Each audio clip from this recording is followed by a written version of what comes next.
Hi guys, welcome back to my YouTube channel. Make sure to like and subscribe to the channel for Reddit cheating stories like these. Without further ado, let's get started. I caught my ex-wife with my childhood friend. This is going to be a very long article. For obvious reasons, I shall not disclose anyone's name. I'm returning home after a psychologically draining 7-month ordeal. I wish I could tell you what I did, but I can't. What I can tell is that those 7 months were riddled with nightmares, horrible mental disorders, and the most heartbreaking sadness I thought I'd ever experience. What I can say is that after such a heinous event, we were mentally defeated by remorse. My colleague, whom I regarded to be my brother, pulled out his firearm and shot himself directly in front of me. After I urged him not die, he replied that he had no family, nothing to return to, and that living with this guilt would kill him. He wanted to put an end to the agony right then and there. I begged him not to, telling him that he was my brother, that I was his family, but it wasn't enough. His brains are in my face, my ears are ringing, and others are pouring in. My thoughts became blank. I was unable to sleep or eat. My kids called me on Skype, and I let it ring while looking at the screen but thinking about my brother. I spent a lot of time talking to a professional. I was told to go home. Before I begin, I was taught that military women are the most dangerous snakes. They take you for granted and never let you take your gaze away from them. So I simply followed their advice and set out to prove everyone incorrect. I didn't mention when I'd arrive, but I had big vacation plans to compensate. I was warned not to tell her when I'd be returning home. I've been married to my wife for 5 years. 4 are coupled, 1 is married. A pair of twins, 2 girls, both under the age of 2 at the time I'm driven home. I see my vehicle, my lovely house. But what matters most is embracing my family after 7 months apart. When I walk in, there is no one there. There was no one in the pool when I checked. As I approach my room, I hear groaning. As I get closer, I see that my door is closed. That's my wife whining. The door is locked, but I have a door that scans mine or my wife's fingerprints. When I opened the door, I saw my wife bent over, and the other gentleman was none other than my closest buddy, the wedding's best man. I grew up with this person. I met him when I was 6, and he was 5, since the 1st grade. This was my younger brother. My thoughts became blank. The following is what I heard. He's going to die because you're going to kill him. Stop. Please, my wife pushed against my back, hanging onto me, weeping and terrified. All I felt was a rush of adrenaline. My heart was racing like I just ran a marathon, and my hands were shaking. I didn't realize where I was until I glanced down. What I saw was a nude lady cringing and apologizing to me, and a naked male oozing blood profusely. I start weeping since I almost murdered my sibling. I didn't intend to harm him. When I inquired whether I had injured her, she answered no. I began to out on her. Do you have any idea what I had to go through? All of those people, all this battle, and for what reason? To return home and see you with him. Nightmares, depression, hate, and paranoia for 7 months. I'm wrecking stuff while yelling at her. I punched the wall and drilled roughly 15 holes for my bed, frames, dresser, television, and door. I flipped over the bed. I pretty much wrecked the room. Neighbors phoned the police. Cops discovered me sitting in a corner, blanked out. Both were picked up by EMT and sent to the hospital. They sewed my hands. As for him, he had a fractured nose, broken arm, dislocated shoulder, and other injuries.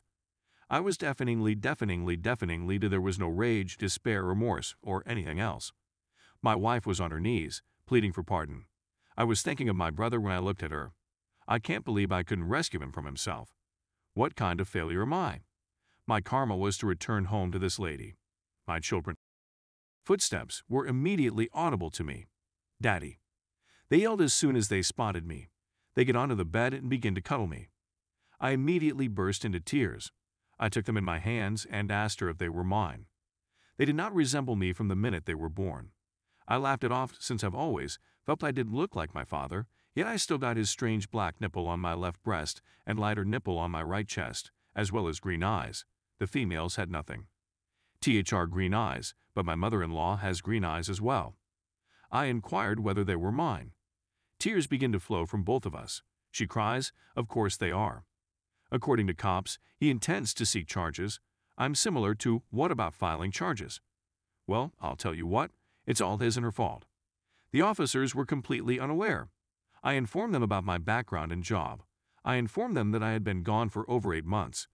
Let us refer to the backstabber as, I told them, that I'd known since first grade and that he'd been my best man at my wedding. This is why I don't trust any lady, the police agreed. My wife sobbed as she walked out of the room, looking down. The officers informed me that they were releasing me, that they have no idea what I'm going through. They referred to me as a hero, thanked me for my service, and wished me well. I'm not a hero. I'm just a guy who enlisted for the money and perks and couldn't rescue his buddy. That does not strike me as heroic. I go home and my wife says she wants to come with me so we can speak about it. I tell her to take care of her lover. She begins to weep once again. I left the children with her since I had a lot of tears to cry on my way home. It was all a haze till I got home. I awoke on the sofa, close to her dozing on the rough floor. I lift her up and place her on the sofa. We had our DNA checked 2 weeks later, and all 3 of us completed a lie detector exam. Everything was disclosed at this point. My world was shattered into a million pieces.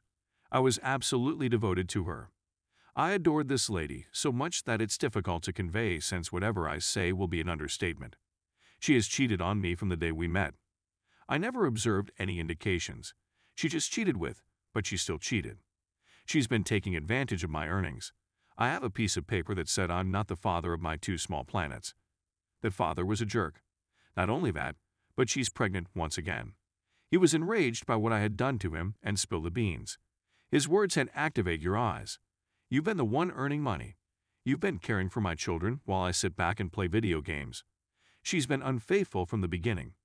Remember when we went to see The Incredible Hulk at the movies? That was in 2008. Do you recall how irritated and upset she was with you for no apparent reason? You weren't touching her, much alone talking to her or gazing at her, weren't you? That was all a ruse to get her home. She had no intention of returning home. Instead, she arrived to my residence.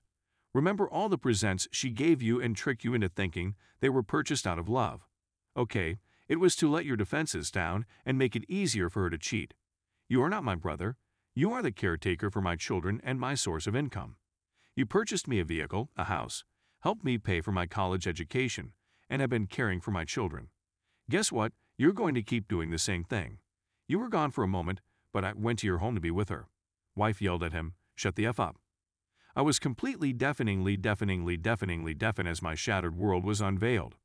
She then said, "Are you in love with both of them?" She agreed. She is speaking the truth according to the lie detector. That simply made matters worse. Wife was grabbing me and shouting up and down that it was a lie, relating to what's said to me. I burst out weeping and told her you and the girls were the nicest thing to happen to me. I took care of everything for us. I purchased us a house, and we did so much other. We studied together, worked together, graduated together, and made it together, even starting a family together. I set a daily goal of seeing your grin because I love your giggle, I love embracing you, and simply waking up next to you was a pleasure I can't express. And now I've got a piece of paper saying those females were never mine. Another piece of paper informing me I was nothing more than a toy. She had a blank expression on her face, with nothing but tears streaming down her cheeks like a torrent. For the record, you never had a family with her. I did. You were only looking after my family for me. How can someone who has referred to me as his brother for so long be so cold to me? I have no idea. That day, I couldn't sleep. I left the house to go for a stroll. I walked for more than 13 hours. I left my phone at home, so there were no interruptions. I was discovered sobbing on a park seat. I know a guy isn't meant to weep, yet I can't eat, sleep, or stop crying. All I did was vomit and cry. I couldn't look at the females the same way again. Divorce papers were filed. She returned to New York with her parents, was unemployed, and had lost his house. His automobile was registered in my name, as was his house. Everything belonged to me. I earned 6 figures, and someone who doesn't even have a job ruined my life. I never helped anybody else again, much alone trusted anyone. I'm looking for expert assistance. I'm not going to wind up like my brother, who ended his own life when circumstances became tough. I'm a warrior who never gives up. My ex-wife sent me some derogatory SMS. A photograph of them 2 kissing the twins, as well as a film of them 2, revealed some heinous things to me. She advised me that now that I had nothing, I should commit myself since I would be alone. That she was aware. I wasn't the father, but what can a person like do for the kids? That I abandoned the twins and I wasn't the role model or father figure I thought I was, Therefore, I shouldn't have walked out on them like that. Doc warned me not to be a fool, and she didn't send me these items. That it is he who is doing it, I think it's her. It's her phone number. I left the girls because I was afraid of what I was capable of. When I awoke one morning, there was a rifle next to me. I videotaped myself, and what I saw terrified me to death. I'd stand there for a long time. I was doing nothing but standing next to my bed like a zombie. Then I'd go back to sleep after retrieving my pistol from my finger-scanning safe. Every weekend, I pay a visit to my brother's grave. This was years ago. Now, I'm a pilot with his own real estate firm who is unable to have a family because I reject every lady I meet. I will never again put my confidence in anybody. But that's just my opinion right now. I'm sure I'll have my own family one day. I'm still young, barely 33 years old. Those girls are now 9 years old, and I think about them on a daily basis. If they come to me when they're 18 years old, you can bet I'll welcome them with open arms. If you're wondering what they're doing right now, my sibling informed me he works at Best Buy. She became a nurse because she aspired to be a doctor one day. Congratulations to her.